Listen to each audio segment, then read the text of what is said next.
Hi, everyone. Welcome to another Lounge Lyme. We're still in Reggae Month. Reggae Month has been busy, so if eyes look a little tired, blame it on the month or blame it on having a good time. Today, we're looking at industry associations, the backbone of the music business. Industry associations, play a critical role in promoting supporting the industry generally and contributing overall to the cultural preservation of this wonderful music we call reggae. I have some guests today who are way more qualified than me to talk about industry associations and what they mean for the industry, what they do for the industry. Thank you, Michael Sean Harris, who is backstage, my head cook and buckle washer, who is ever supporting. He's backstage. So I want to just say thanks to Michael. We had a marathon last week, Monday, I know, with Northeast Roots. We won't have a marathon today, but we will have a quick sprint talking about something that's really very important. Frankie Campbell is the chairman of JAVAA. You will also know Frankie from Fab 5. What I do know, no one has committed, no one has dedicated, consistent to music as Frankie is. Life of the party. Thank you, Frankie, for joining us. Uh, Um, Greetings. Greetings, welcome. Stephen Stewart, we had him last week for Northeast Roots. Stephen, you're still a chairman at JCAP? Yes, I'm chairman of JCAP. I was trying to remember today, and I said, did I say that the last time? I'm not reading Stephen's bio today, but we will share the bio with you, like I shared Joan's and Frankie's. Stephen is here in the capacity as chairman of JCAP, but he is also a current director on the board of Jamaica Reggae Industry Association as a legacy director. What that mean? Him did it from its start, and so I'm have the history. And so I'm happy that he's here as well. Joan Webley, my wonderful sister. When you look, you see Nanook and Jamit. Joan is an attorney at law. She says it's our part-time job or the job we just did it. She's really a creative.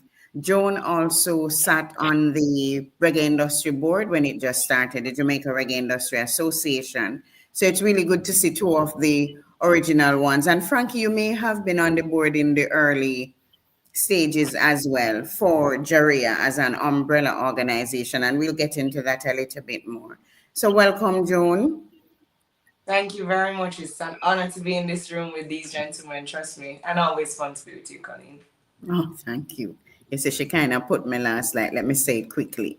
Frankie, I wanted to start with you, Frankie, because Java has been around for some time now, and I just want to use the first couple of minutes for us to talk about the respective organizations here, and where possible, Joan, Stephen, and Frankie, to just mention other associations that you're aware of in the industry locally that we can also refer people to them. So, Frankie, please tell us a little bit about Java. Yeah, JAVAA started 23 years ago.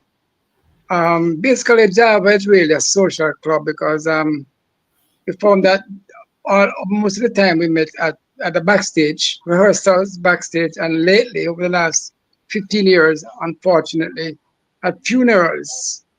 So 23 years ago, we decided to form a social club, more or less. They really and truly want what we really wanted to do at the time, and we still want to do is the preservation of the music, because we thought that the music was changing rapidly, a change that we didn't necessarily agree with or like the changes that was happening at the time.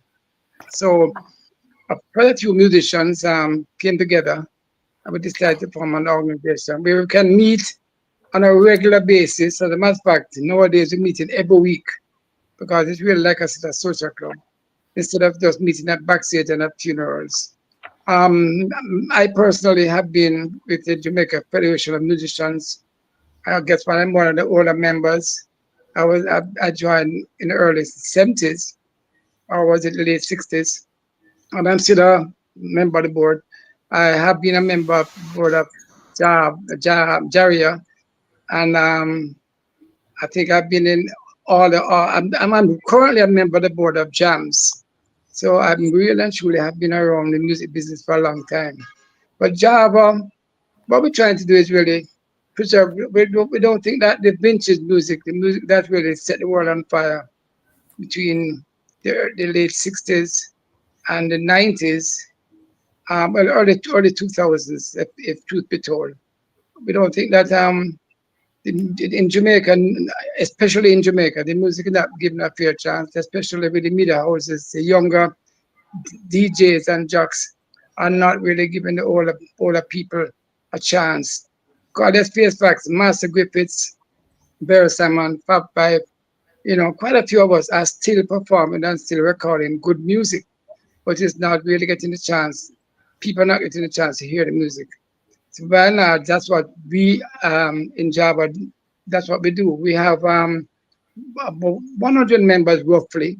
Well, we have 100 members on the insurance. We have an insurance scheme because as we all know, our musicians have been dying a lot in numbers over the last few years. I suppose it's understandable we're getting older. Just today we heard that we lost Roberta Flack, and earlier this week. We've been losing so many people, and in Jamaica we've been losing so many of us. So um, we have a burial scheme more or less. It's an insurance. So at least when a musician die, we can bury them with some dignity. I remember when the High Priest of Soul, Roy Shirley, died in England a few years ago.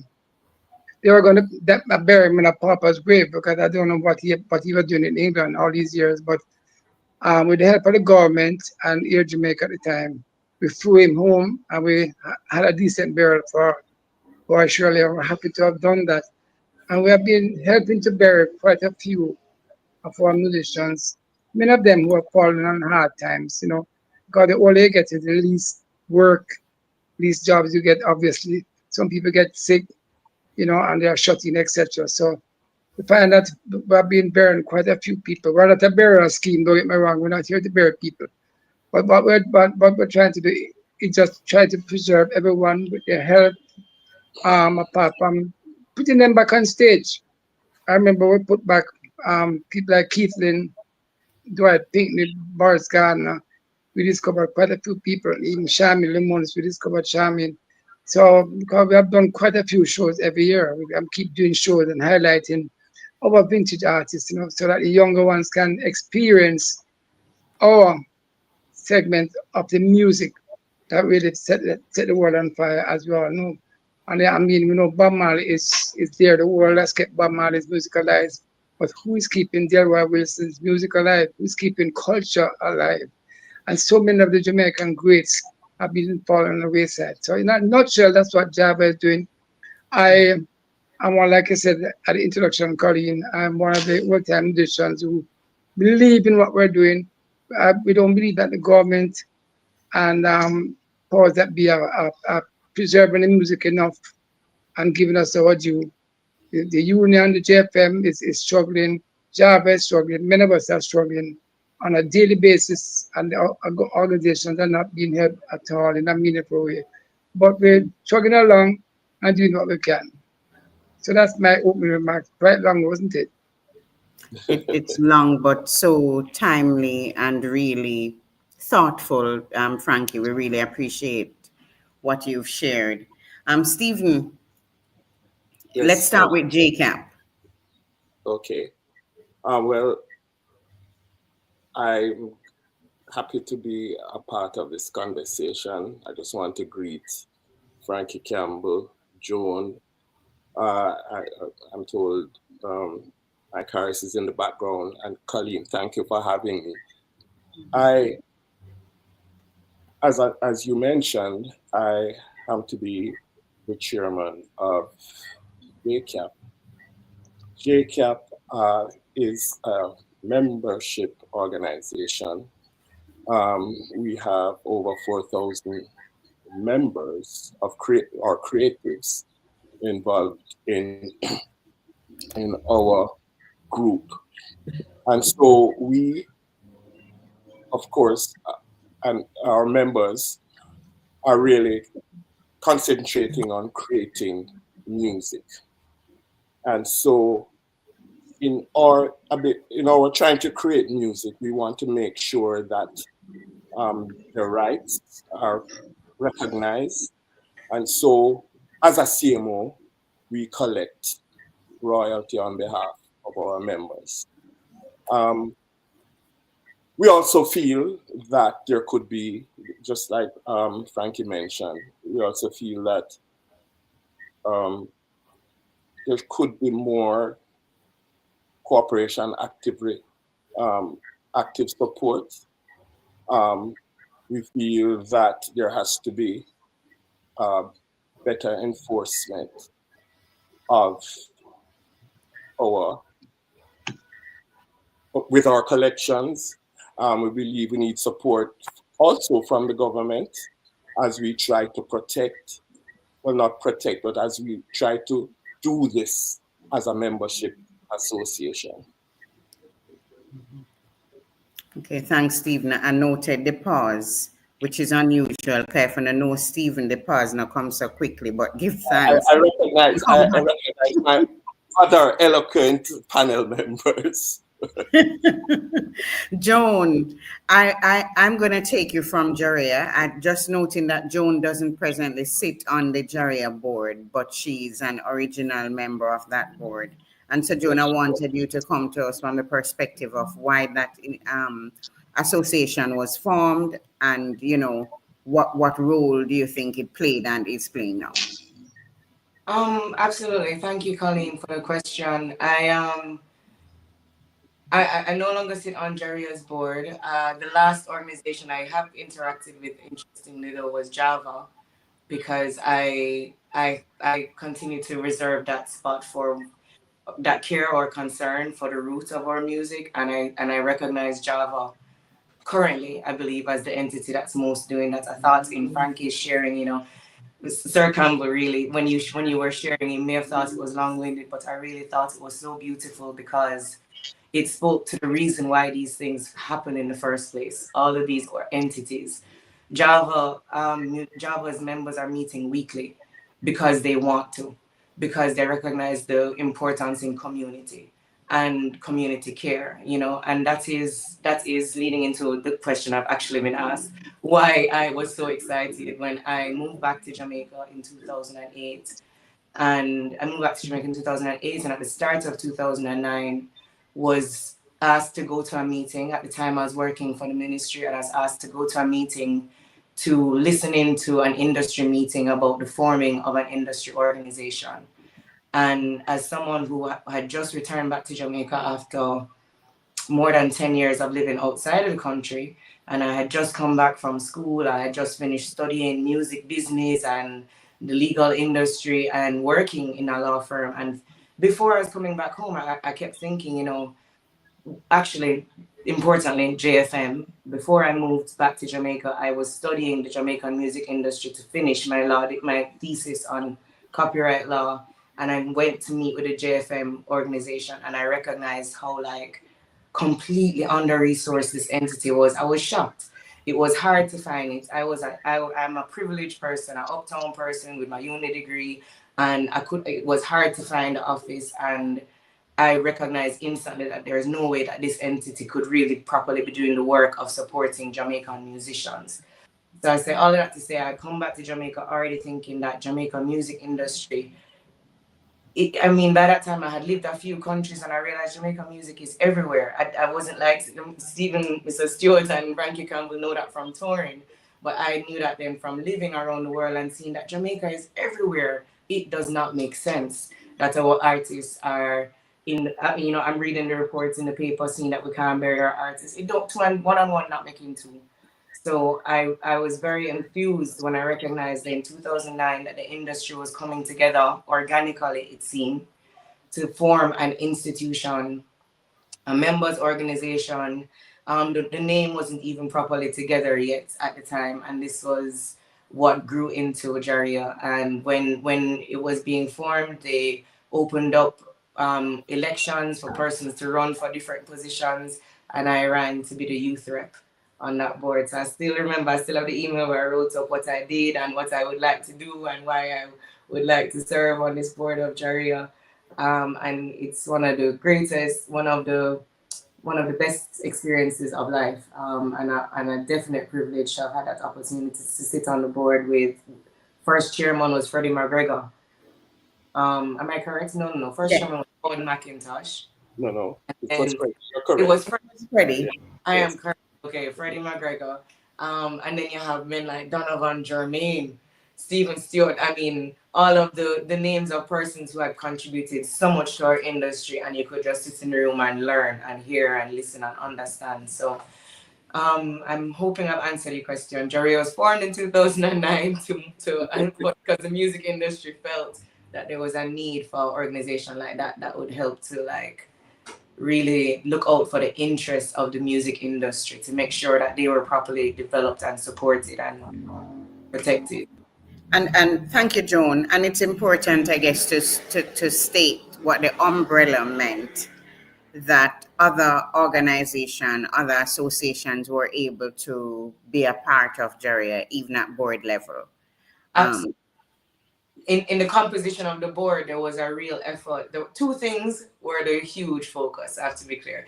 The first thing was to make sure it was truly representative of the industry.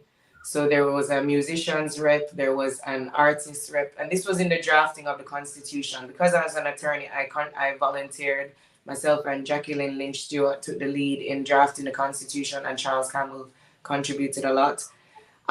It was about making sure it was inclusive. So the positions on the board were to include musicians, a musician's rep, an artist rep, a youth rep, a producer's rep, those clear areas in the industry. But also there was to be 3 seats that would rotate to be given to the chairpersons of other organizations, such as JAVAA, such as JFM, such as whatever else would come, JAM, and to make sure that these entities would also be able to have a seat at the table and mix. So the one thing was the composition, and the other thing was the insistence to make sure it was industry, that it was not government-led, it was non-aligned and non-political and all of that kind of wording that was important.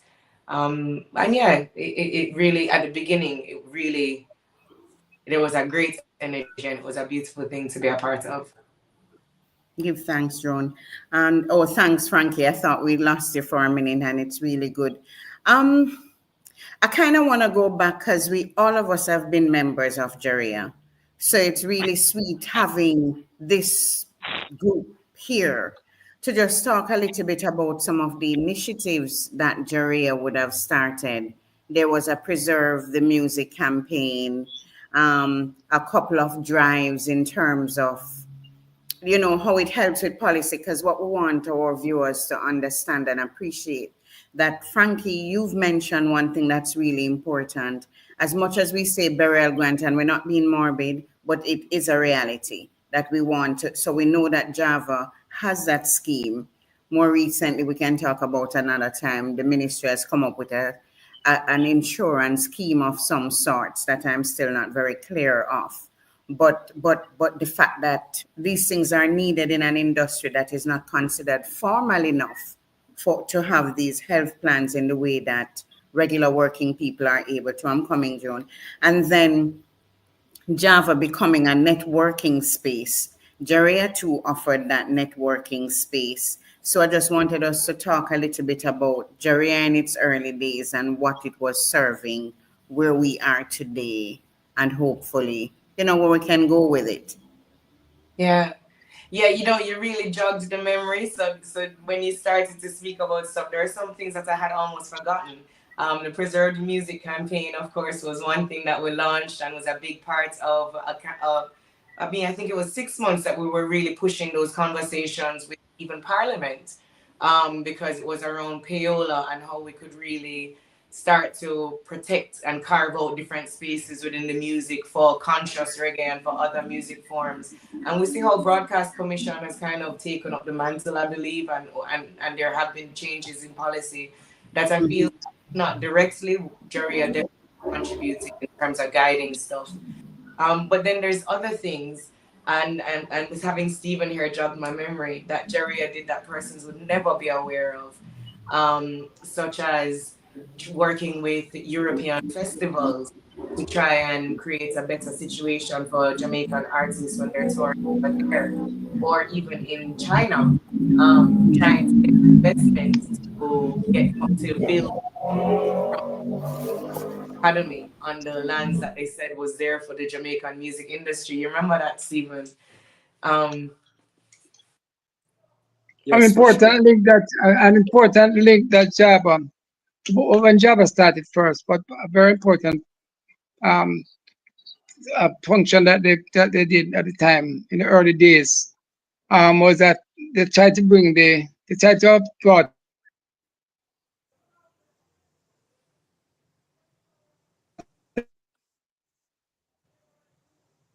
Is Frankie a little frozen, or is it me? No, he's frozen. No, All right, so coming we through. don't want to lose the point. Frankie, go ahead. You're back with us. Yeah, so we would have had a lot of young persons coming on stage and with the older folk. Ibu Cooper was around after, as you all know, he was the second president, and he really was trying to push that. He brought it School of Music, young people, and I thought they learned a lot from us, the senior musicians and performers, and I think that was pretty successful. I don't think that the problem with us musicians ever since I've been around, and I don't know when it's going to change, is that the government don't really take us very seriously, and private sector don't take us very seriously. In spite of the fact that Bob Marley is the most popular Jamaican ever, and Jamaican music is in the four corners of the world, And creating. I mean, let's face it, Jamaica, a small country, has created one of the really great genres of the world. How many other countries oversides could do something like that? We led the way before even Africa. You know, reggae music have our own Grammy awards. So we've achieved a lot, but I don't think that the powers that be in Jamaica still appreciate what we're doing. You know, it's similar to football. Them never took football seriously until they went to the World Cup, and even now they're not take it seriously. Unless you are in some form of business, manufacturing or something, them don't take it seriously. Music is a part-time affair. My parents were very upset when I started to play music. This, of course, back in the early 70s. We thought it would have changed by now and people would have recognized what we're doing. But somehow others don't think that it's reaching out to most people. Well, most people with the power and the money. They're looking down at us. And we're not very united either. You know, I think that if we as musicians were more united and would come into JaRIA, would support JaRIA, would support JAVAA, would support the JFM, they've been much better off. Of course, JCAP and jams are fine because they are in fact Connection protecting agents. our copyright and they are collecting on our behalf and paying us money. So that's all I want to hear. Money is being paid. I don't know why you said Frankie with JCAP is fine. But anyway, Let's face facts. I mean, you guys are doing a great we're job. working hard, Frankie. We're working hard. You know that, Stephen, you guys are doing a fantastic job. Remember, before you guys took over, we were still struggling in that field. So we're happy to have Jacob and Jams without a doubt. And we really appreciate what you people we have been doing for the musicians in this country, because at least a small man can get something for his work. But what we are saying is this, that Jamaica has not taken us very seriously. Look, we don't have a decent covered, as a matter of fact, we don't have a decent performance venue. We are one of the greatest music genres in the world. And we have Rolling Stones, have Bob Marley as number 11 of all time, greatest musician. I would have a decent venue in Jamaica, you in remember that? Trinidad. Even Trinidad have a better covered venue than Well, us. you say I mean, even Trinidad, I'm after Trinidad ashamed. of the music. But I get the point, Frankie, and I want to roll it into the idea of industry associations becoming the backbone, even if they are not now. Because I know Joan and Stephen nodding because there were so many conversations about this venue to which Frankie speaks. Let us talk a little bit about that initiative and where did it land, by the way? I'm rather curious. I'm not sure where it went. Joan, PJ Patterson gave us, before I turn over, I just want to make one point very quickly. PJ Patterson gave us the land in front of the stadium going up Otterway I Drive remember. on your left hand. But he gave us on condition that we break grounds in 2 years. No, we did a plan, with joints were done. My Pam Hall brother, Raymond did joints for that. It was supposed to have cost at the time 60 million US, and it was there was a big, Alabu, and everybody said, oh yes, can be done, but we just could not break ground because unfortunately private sector never come in, government never come in, and we just couldn't raise the funds. Well, okay. So we'll pick up right from there, Sir Frank, because you're starting at the same start. It was with the same idea of this land is here and was given to the music industry. Stephen Stewart and I represented JaRIA and Jamaica at the Shanghai World's Fair. And whilst we were there, we on our own kind of found and were able to network with some persons. I think we had gotten a drawing from Area Youth Foundation. yes. And so before we left, we had gotten a plan from them and we were able to meet with an entity over there that was willing to do funding. It was a south to south entity.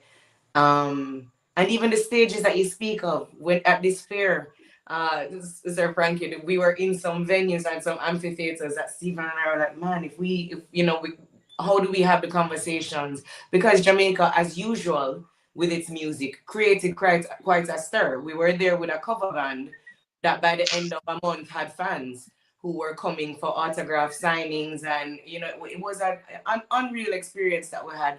And we came back with that opportunity. We came back with this interest in funding, and I believe we had a meeting at Jampro, and we shared that there was this interest, and we were told that the land, as you rightly pointed out, that there had been a time limit, so that land was no longer really promised to the music industry, that land by the stadium. And we're encouraged instead to look towards Port Royal to do something. And then I think, to be honest, the energy and interest of persons just waned at that point.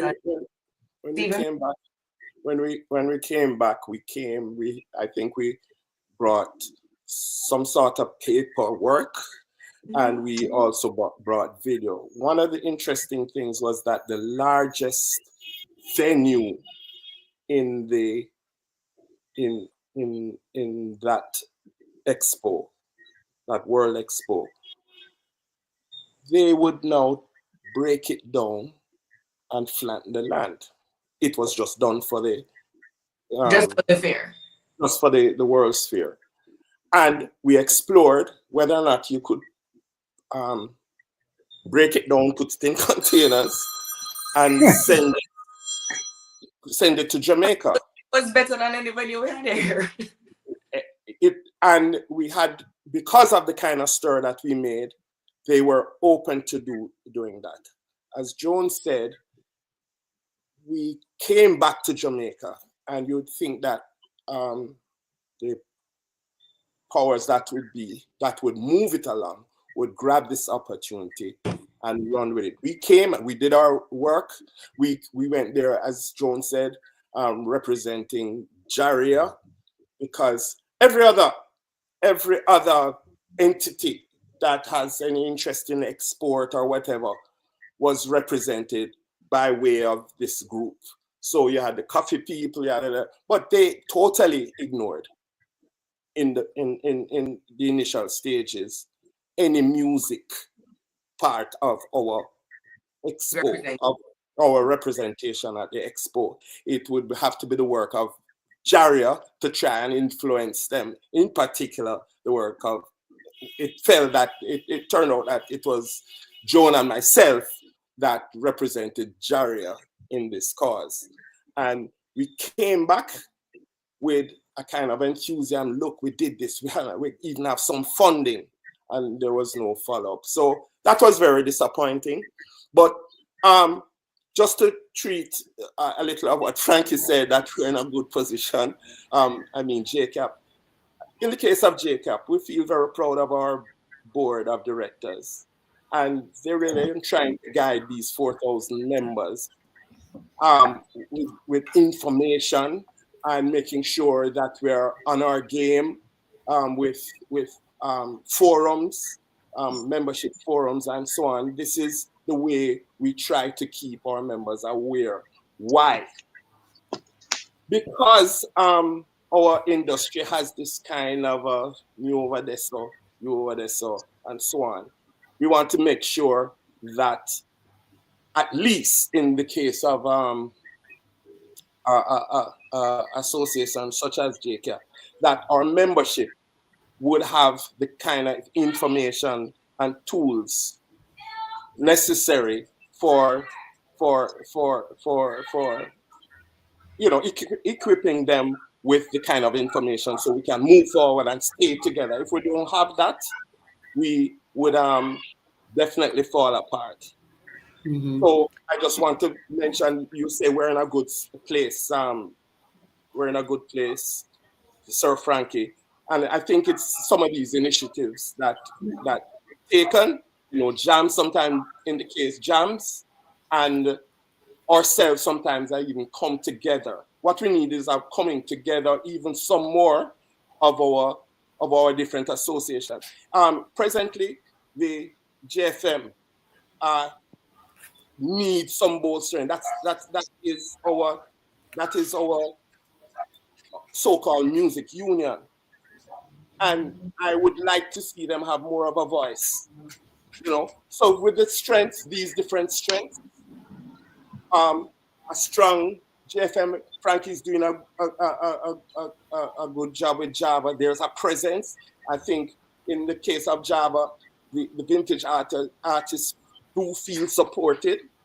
So if we just maybe with a JaRIA, so to speak, we can still merge together some more and unify the voice. So there's a thing I really don't want to touch on, but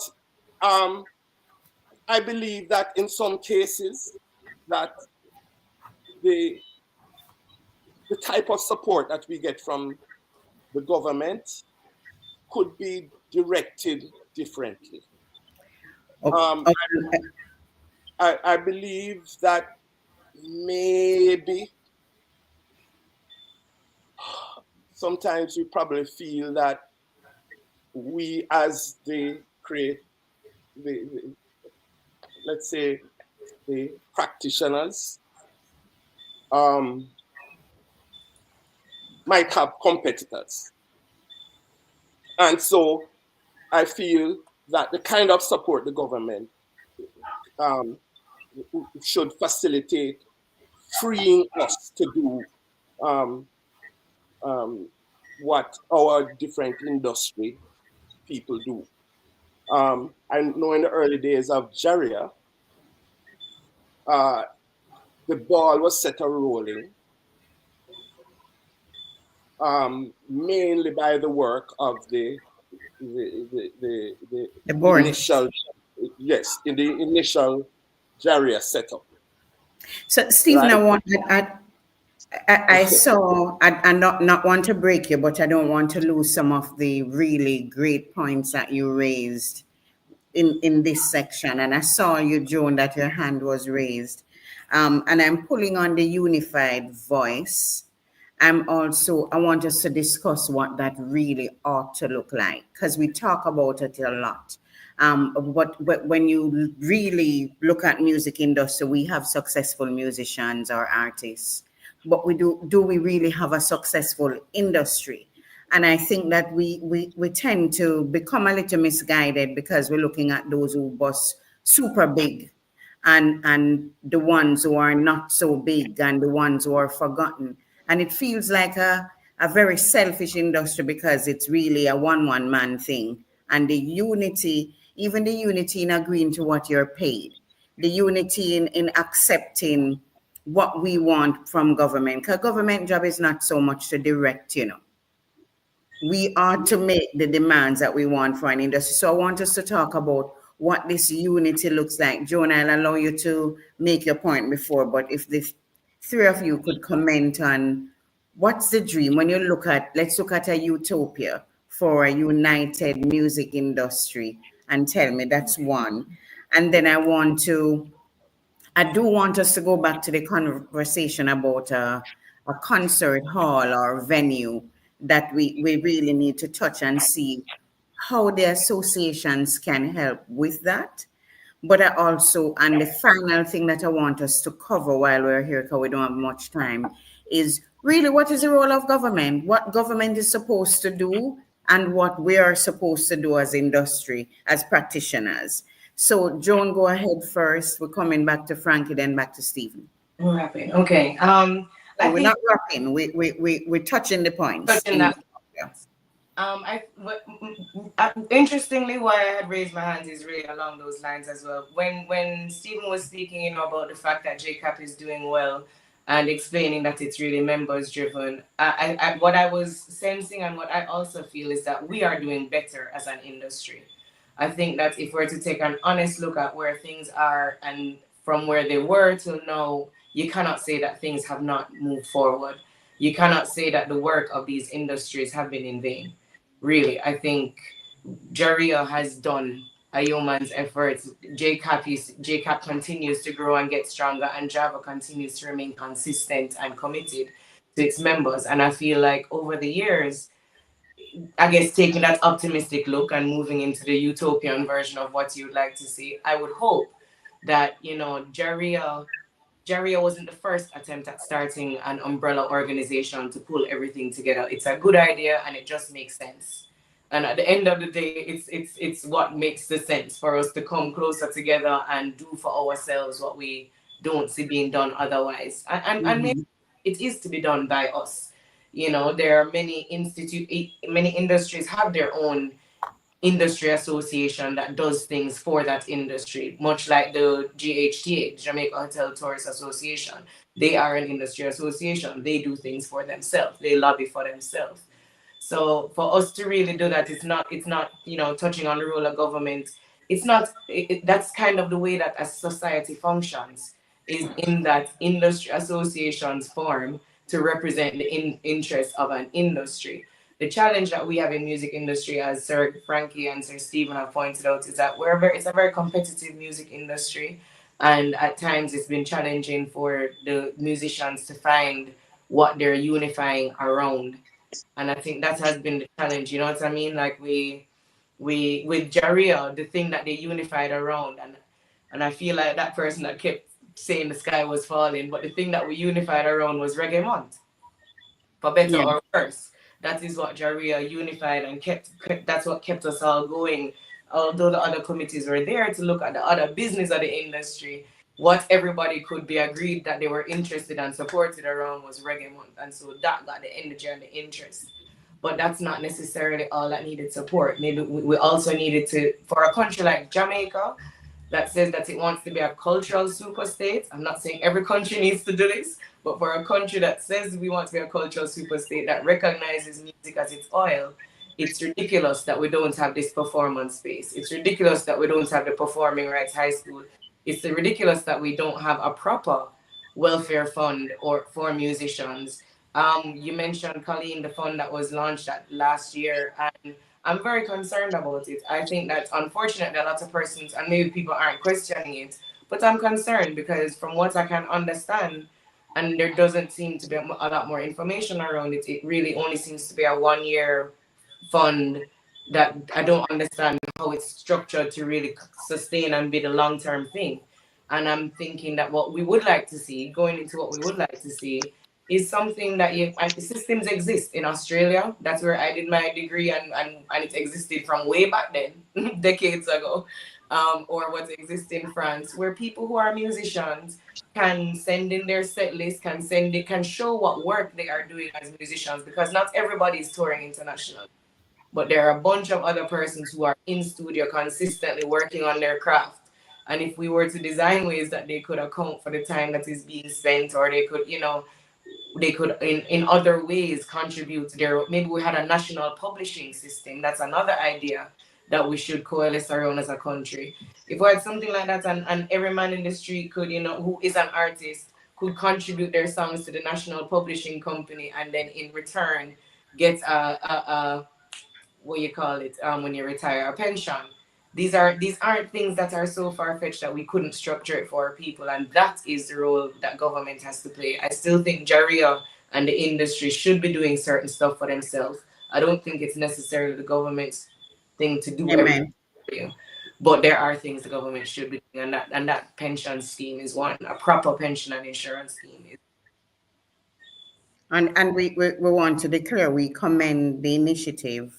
Do we Absolutely. think it's enough? So no, Joan, I'm not suggesting that you must say, but I just want to say that the initiative is applauded.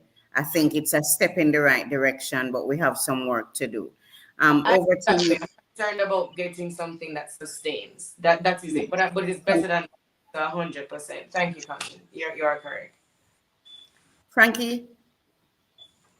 Yeah, well, as usual, the whole problem with not having a decent venue is amplified. It's been amplified over the last few years because of the traffic situation.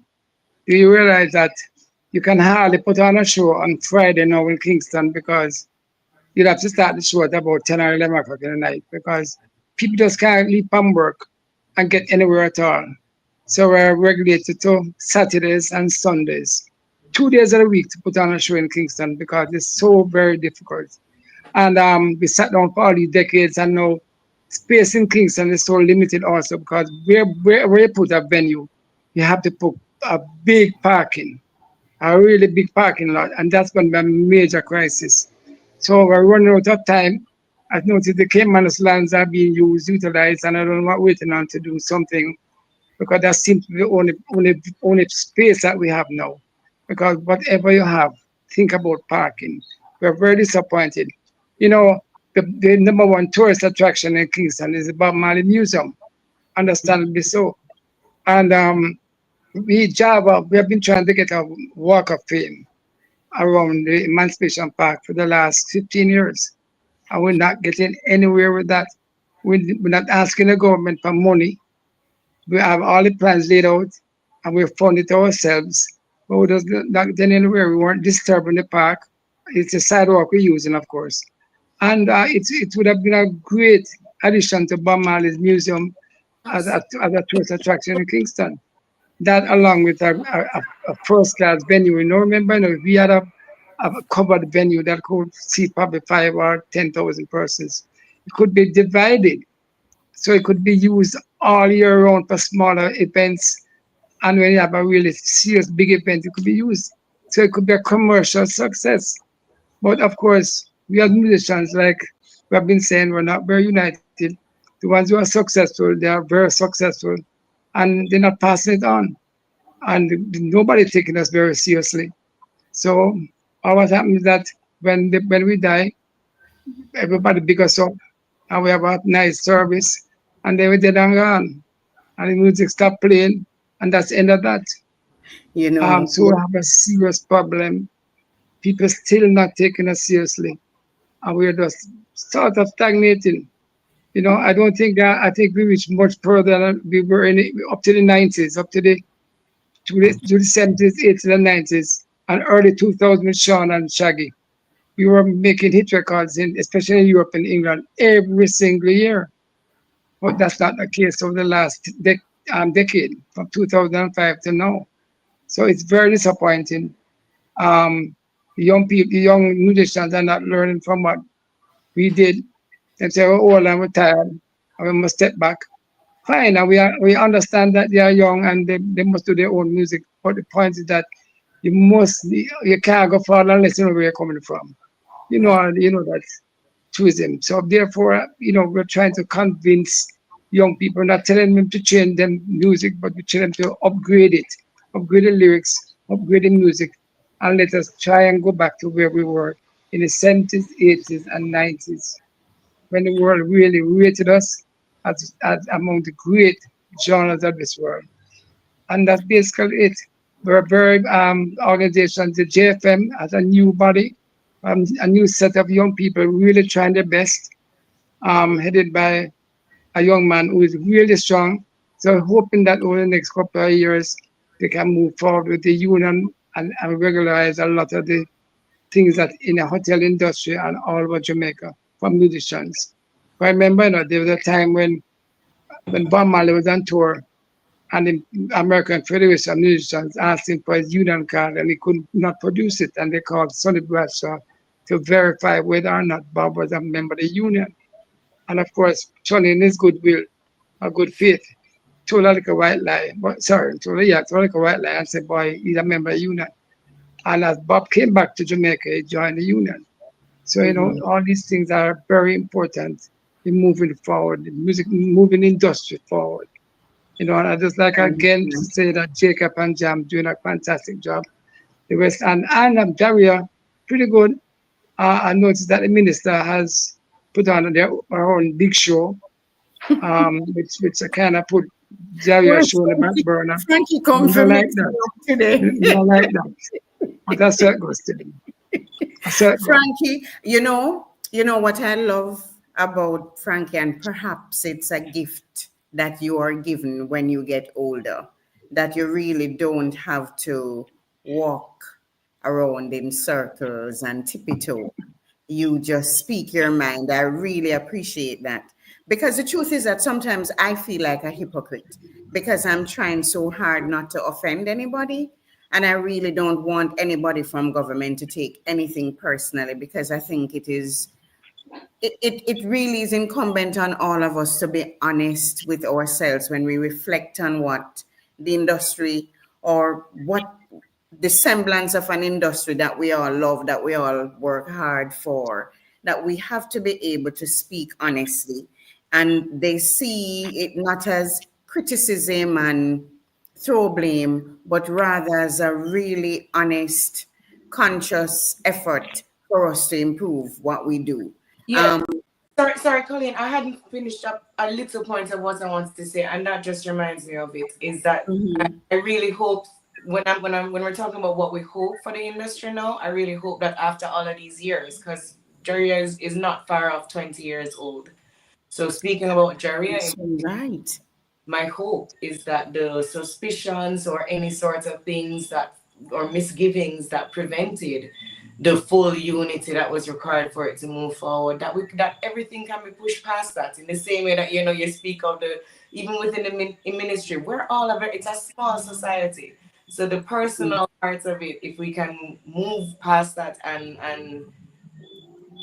I'm hoping that through time that we've built enough understanding of each other and enough recognition of the shared love for the thing, that this second or third or whichever cycle it is for the person's building it will get further.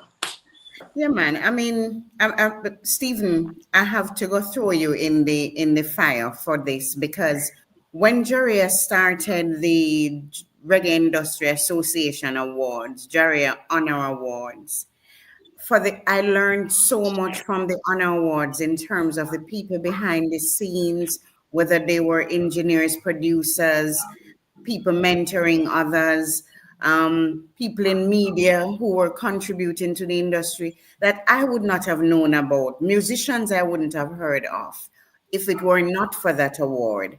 And it was beautifully supported for a long time, and it felt like our Grammys, even if people were not coming in the way that Casino Hype, I felt it was meaningful. When the ministry started Reggae Gold, I actually thought Reggae Gold was for a particular year. I thought it was for Jamaica 50 or Jamaica 60 with it. I really thought it was to honor a particular year, a golden award, and we stopped there. I didn't for a minute realize we'd have had it ongoing. So I want to support, because it's the industry that's celebrating. But a part of me want to resist it in as much as I shouldn't resist it, because it's still an honor, my brethren and sister in them. But the fact that the JaRIA Honor Awards has kind of been sidelined It's uncomfortable.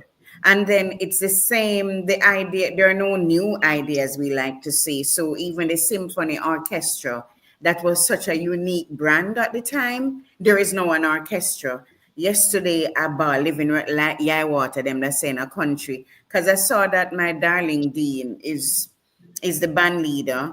John is the directing this orchestra. And I kept thinking, Ibu, keep resting up there, because me know say we're gonna come back full circle. When them not come to the fullness yet.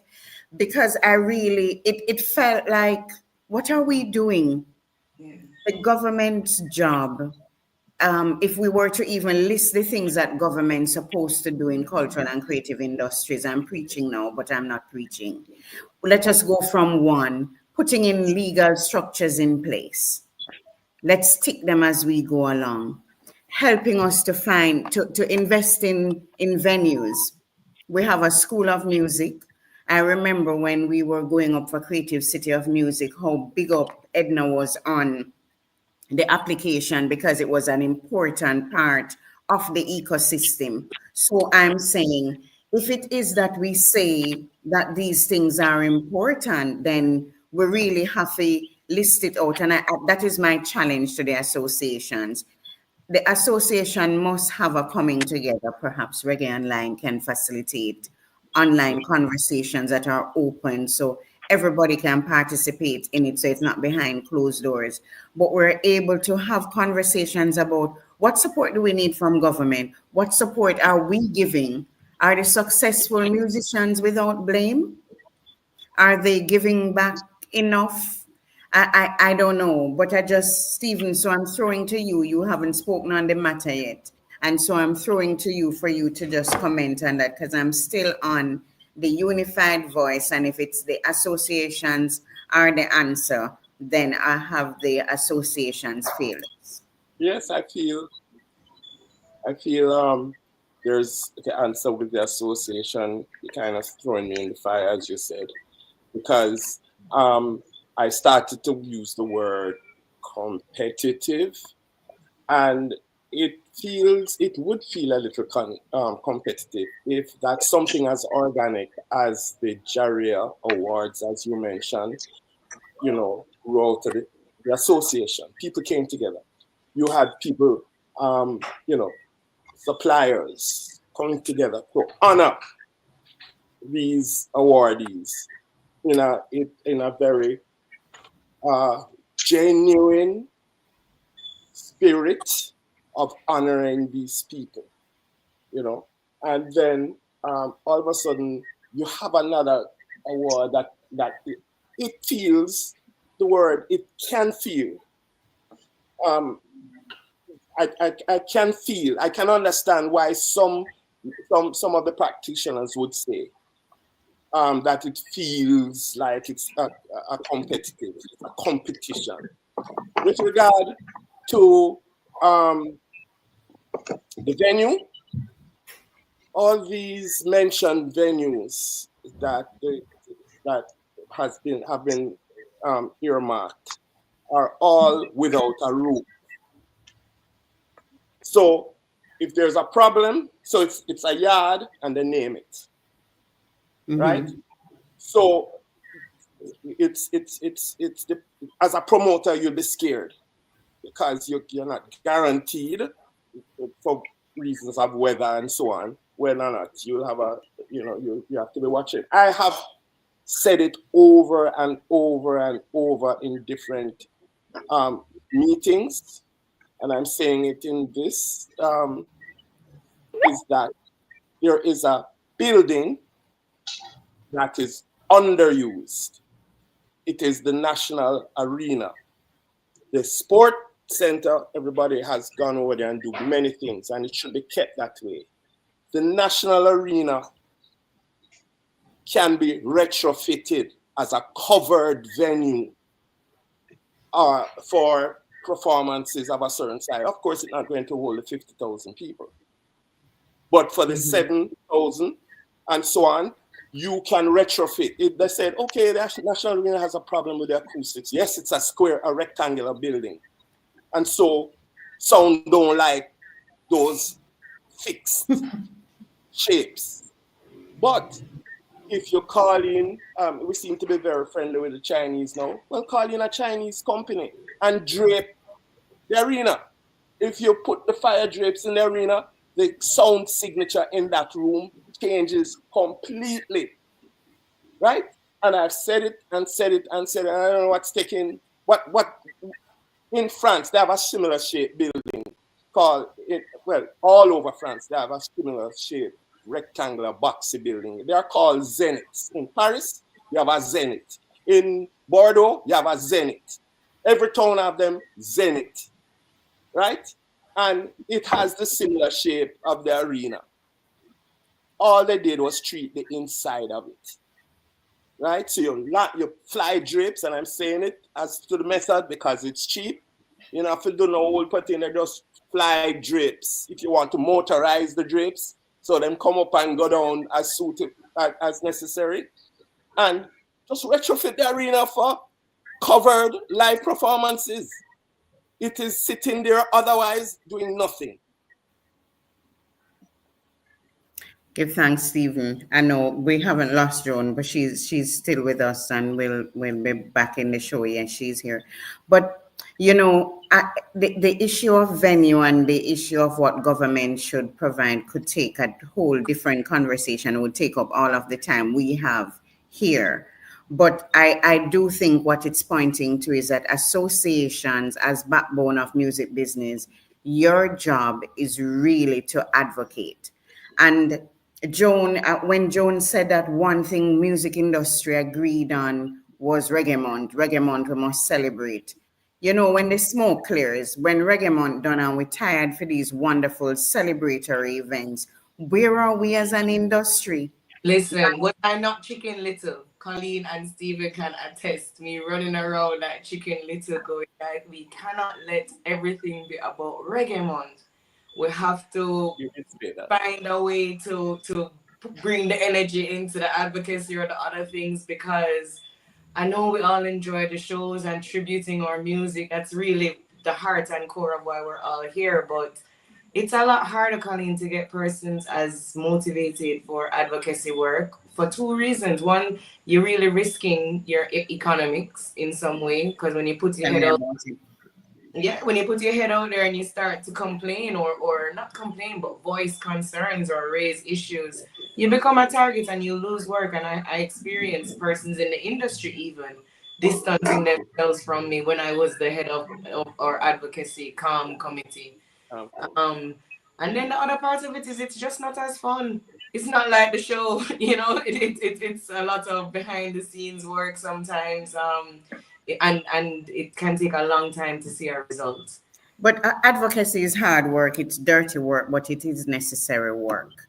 And what I'm happy about with JaRIA, there's one thing that I'm happy about with JaRIA now is that the current chair, Joan Simpson, we invited Joan actually to be on this platform, but he wasn't able to make it for today. But he has expressed repeatedly that JaRIA is not Reggae Month, and we have to spread more. But what I'd love to see for JaRIA, and I'm sure you all feel the same way, is to actually see members. I cannot say how many members are in JaRIA. So we can comfortably say JCAP has 4,000 members. JAVAA has 100 members. I'm not sure what JFM membership is like, but I'm also not sure what JaRIA's membership is like the paid members. Do we have 100? And when you look at the music ecosystem, there are so many people in it who can be a part of these organizations.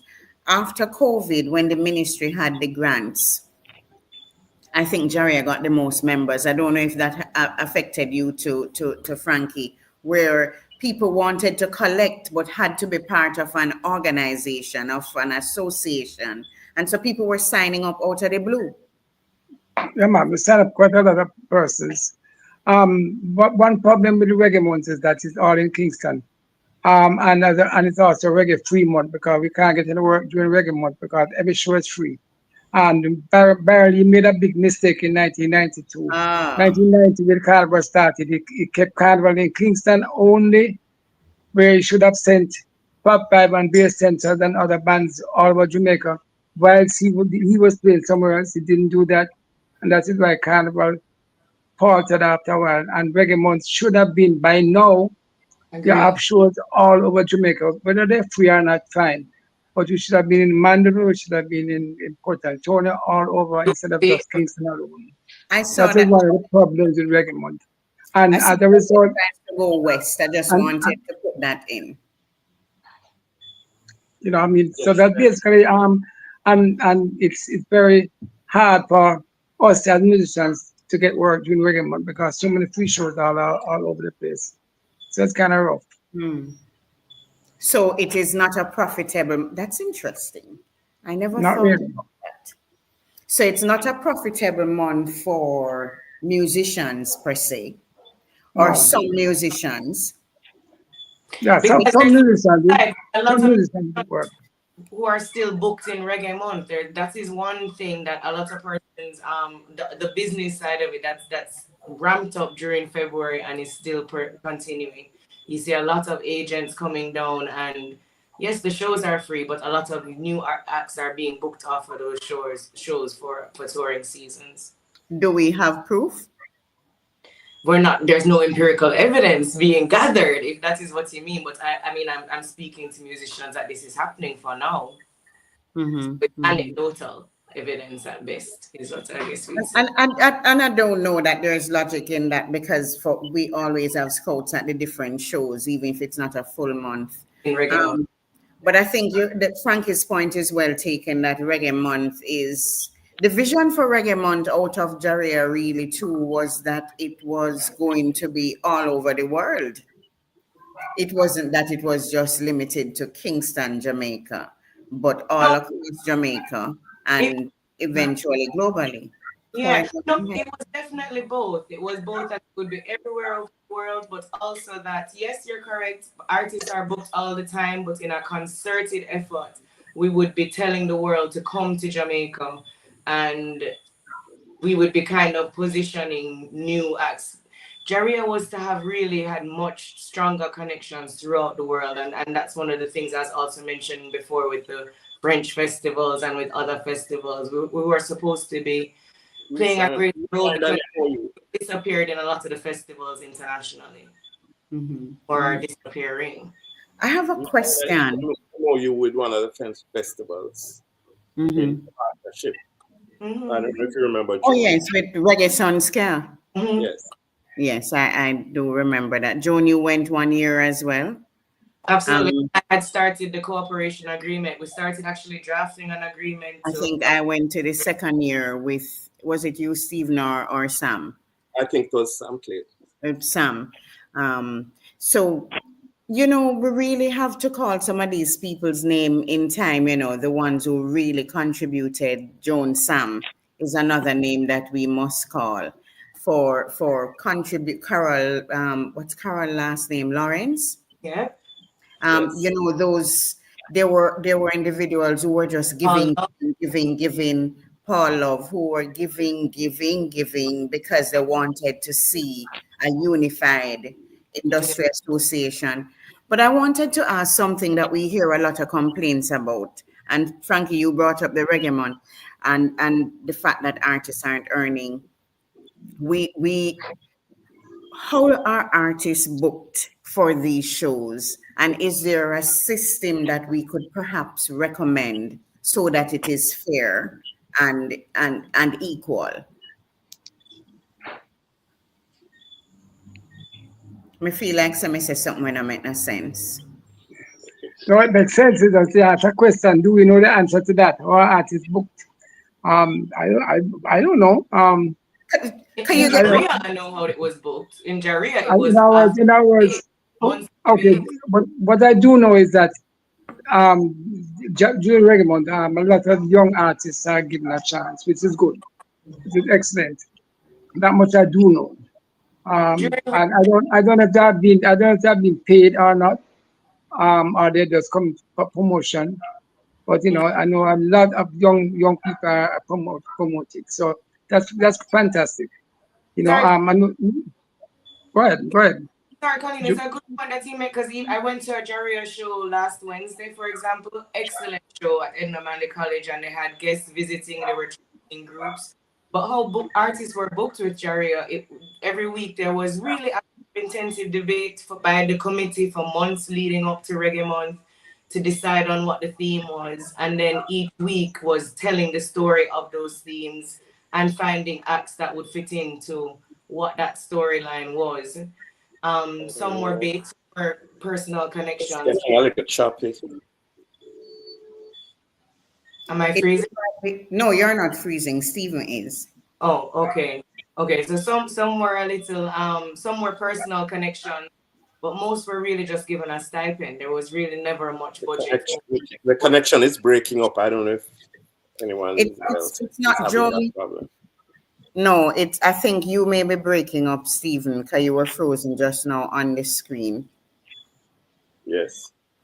Like, so Joan was responding earlier, when you were frozen, so you might have missed it in terms of the structure that JaRIA had for bookings.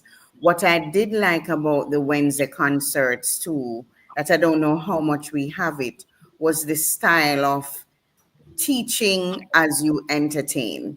Yeah, and just sharing information that the young people, because when we talk about posterity or preservation for that matter, it's important that we insist on these scripts that's giving the history, giving context, sharing information about the artists.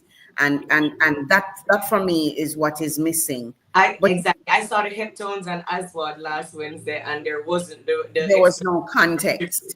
There's just an MC hollering out that welcome Aswad. And it was nice. It was obviously, but no, but for me, of course, Colleen, you're spoiled.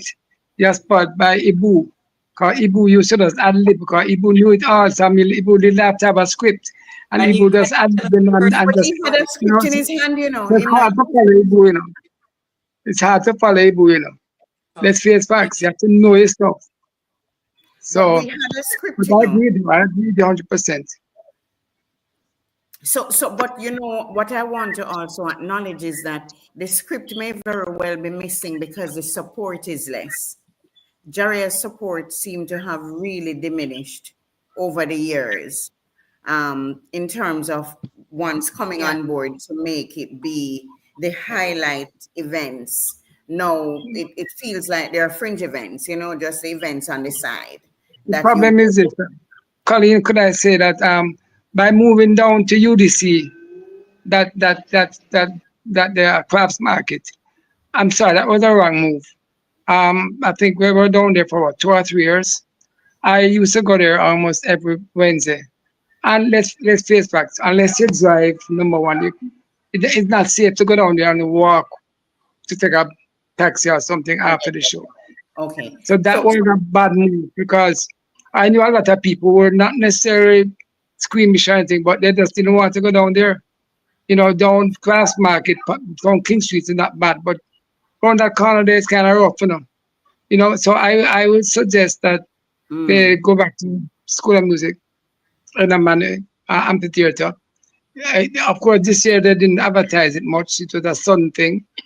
But I think that people more go there, and I think the numbers can come back up if we stick to a venue like that. The truth is, Ronnie Williams was also a good venue.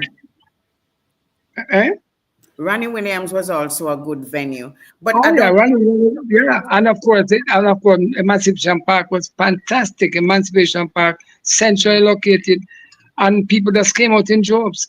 But I don't know, and I don't know what the situation is with UDC, so let's hope they don't go back to UDC, because where it's located, it's really not a safe location, I think. The perception, and audience perception is important.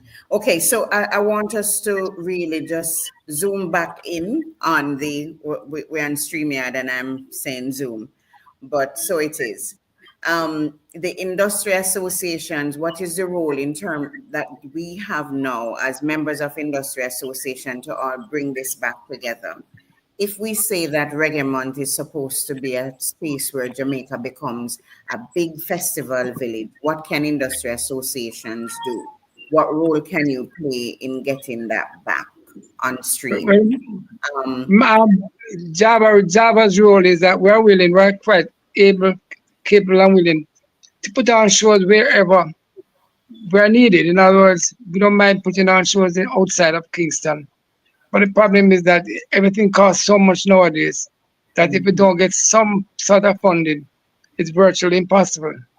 So I don't know the funding. I don't know where the funding is coming from. I don't know. I said JaRIA never gave $90 million for 2 reggae months, 30 million for last year, 30 million for this year, and 30 million for next year. We at JAVAA and Pop5, we have not been used over the last 3 years. We have not been given anything to do in Reggae Month for 3 years, and we have quite a bit of vintage artists, as you know, and Pop5 is there, and other people are there. So for 3 years now, we haven't had anything to do. But we are, like I said, as an association, we put on our own shows. There was a time when we used to put on a show every weekend, which was back in the early days. And then we cut down to like once a month. So we do have the performance, and we do have the know-how to do it. It's just that we are short of cash, of course. It takes cash to put on a show. Joan, any thoughts on what the associations could do? Yeah, I think the associations always had the right idea, always had the right intention and right idea. I think that these are different times. So I think associations should take advantage of technology to help us overcome some of the main burden which we had was administrative challenges. I think that nowadays the things that back then we were looking to government for admin support. There's a lot more that can be achieved now smartly with the use of technology. There was a time in JaRIA when we said, that we needed to make that our mantra. That meaning democracy, accountability, and transparency. That. Demar is who came up with the acronym. Anyway, there was that acronym after one of those jump rights. And I think all of those could be achieved through use of blockchain technology and apps right now to communicate. And the challenge is that the industry does not recognize JaRIA as being relevant to them at all at present. Not disrespecting anyone. And if it's gonna be anyone's fault, it has to also be partly my fault. Because JaRIA is the members. JaRIA is us, is the people who doing or not doing. I don't diss anybody who's doing it because you're doing it. A lot of us are not even taking the energy or time, and it takes a lot of energy and time to commit yourself to doing it. So I think the industry organizations, if they have strong leadership, visionary leadership, and use the technology, we should continue to do what we always knew we had for ourselves. I think stay on the path and make greater progress. Good, thanks. Stephen? Yes, there was the mention of the 90 million from JaRIA and Nephew. I believe that I know we've moved west, some of the JaRIA shows west and so on. And I think that some of these pool of resources that we could spread, I'm agreeing, spreading some of these things around the island a little more. And so that when you have something like a 30 million being presented, that you don't have one event in all of Reggae Month, drawing all of that resource, we could spread it a little bit more. From a JCAP perspective, we have looked at as a board ways that we can accord venues or venues in particular, yes, to earn special royalty, right? So if during Reggae Month and it's done at, for example, I'm just saying, amphitheater at the Little Theater. If it's normally you'd get 10 cents for your performance, our members getting because it's there in Reggae Month at that venue, it would attract a better royalty rate, for example. Why? Because we want to encourage the venue for one. We know that Edna Manley, for example, would be seats where people can learn. That's the way we want to make sure we pass on the tradition. And I think we're all saying that. So in this regard, I believe these are some of the ways I believe JCAP could encourage. Okay. And I want the public to know that Edna Manley College is a tertiary institution, that the space is limited and also is used for the students' own practice or praxis where it is. And so it's not a venue, Frankie, that we can really cite like that.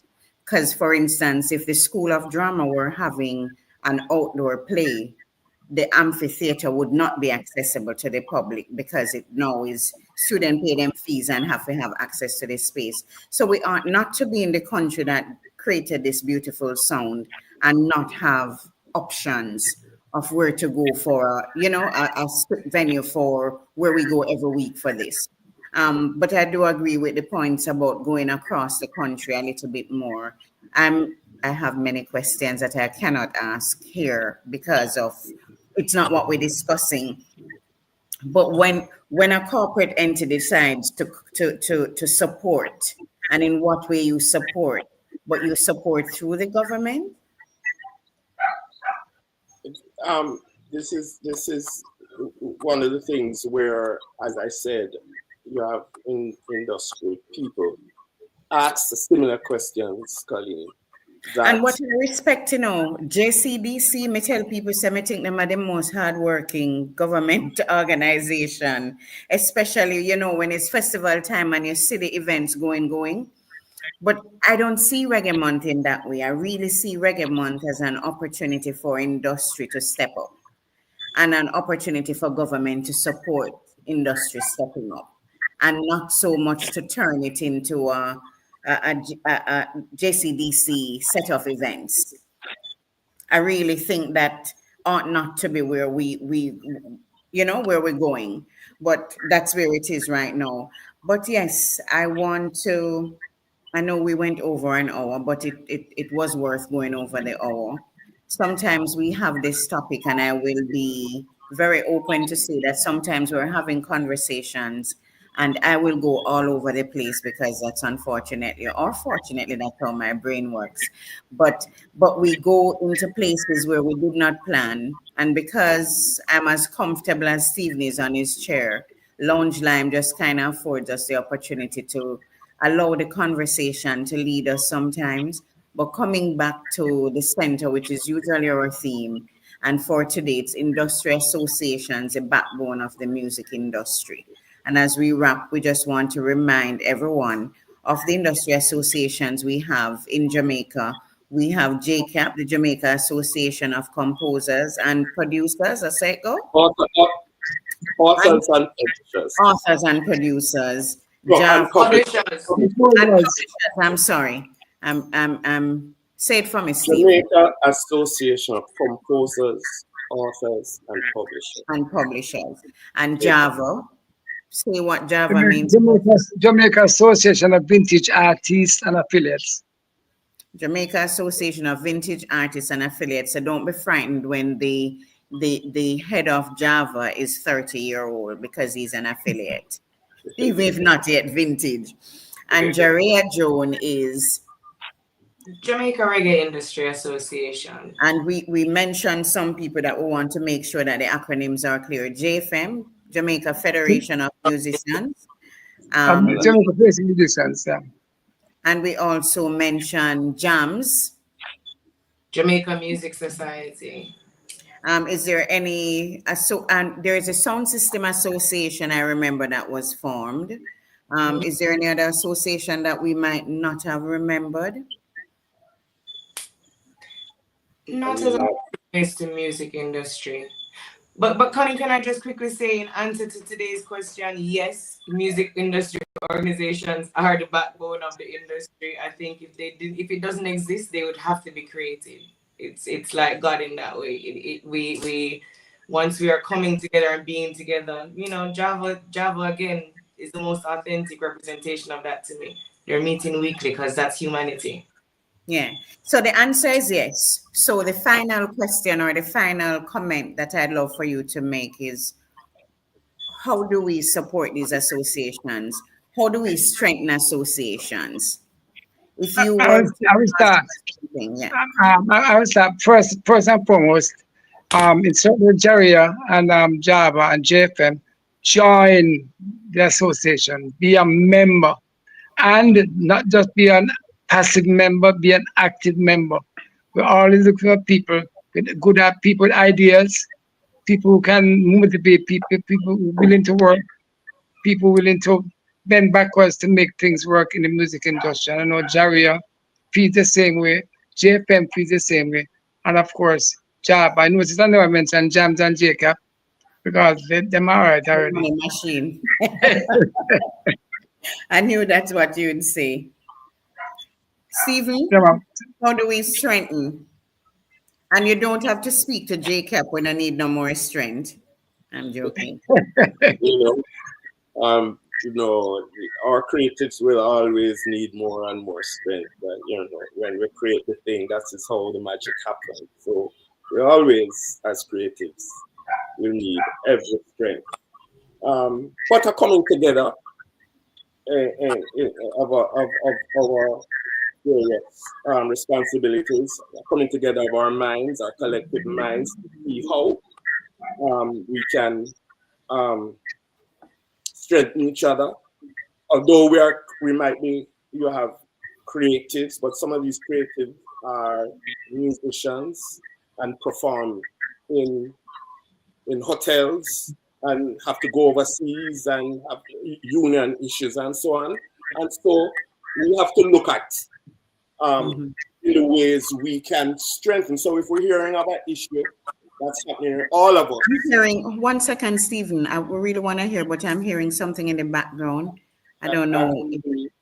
I don't think that's me.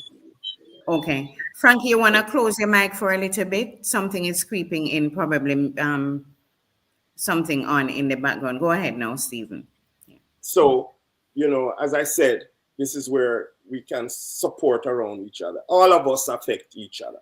And so the best way is to look at all our issues collectively. And so not necessarily the JCAP cap right now, but the JaRIA cap. JaRIA is one of those areas that we need to strengthen as well. Everybody needs to come together, understand that what we're trying to make is one voice with the JaRIA's association. It is good. I take what Joan said. There has been a lot of suspicion around a JaRIA, and we need to, by communicating more, coming around more, doing the exchange more, I think we can allay those kind of suspicions. Thank you. And Joan, your mic is closed. Your mic is closed. Sorry. UNITY. I'm saying the same thing that they're saying in so many words. Getting involved, they need to communicate what they are and who we are about in a way that gets more people inspired to get involved, because the association is as strong as its members. Needs Amen. members. Thank you, Joan. So we are saying that industry associations are the backbone of the music industries. The organizations, in different ways, they advocate for artists' rights, they provide essential resources, they provide support. In some cases, they collect money, they create platforms for global recognition of artists, they organize events for artist recognition and for artists to earn. They lobby for fair industry practices. We could talk about that and what has been done to date. So it's not, the organizations are doing more than just network and collaborating. They're also preserving our music, reggae's cultural heritage. And so we're happy that they exist. We want to ensure that they remain strong. And so we encourage members of the music fraternity, and notice I didn't say members of the industry, members of the fraternity to join these organizations, lend it some strength. And I think really, I'm with Joan that unity is really the answer. Thank you so much, Stephen Stewart, Thank you, for the guys. time. Thank you for having me. Thank you. Thank you, Joan. Thank you, Frankie. Thank you so much to our audiences on Instagram, on YouTube, and everywhere Reggae Online is for tuning in to the Lounge Lyme during Reggae Month. This is perhaps our last reggae show, but we reggae all the time here. And so you'll be hearing from us in March, and we look forward to continued good conversations. Give thanks. I am your host, Coleen Douglas.